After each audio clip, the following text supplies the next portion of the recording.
Yoongi সাহেব, আর মাত্র কিছুদিন বাকি, তারপর তো আপনাকে আর্মিদের হাতে ধরা দিতে হবে। তখন দেখবো আপনার ওই জেদ আর অভিমান কিভাবে আর্মিদের উপর দেখান। এত অভিমান আমাদের আর্মিদের উপরে আপনার?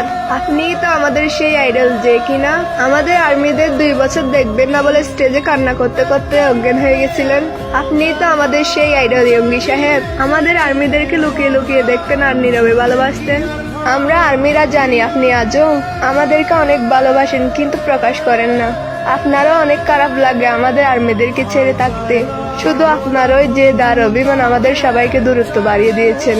প্লিজ আমাদের আর্মিদেরকে ক্ষমা করে দিন আপনি। আপনাকে ছাড়া আমরা আর্মিরা অসম্পূর্ণ। আপনাকে অনেক মিস করছি ইয়ঙ্গি সাহেব। I miss you mean Yoongi.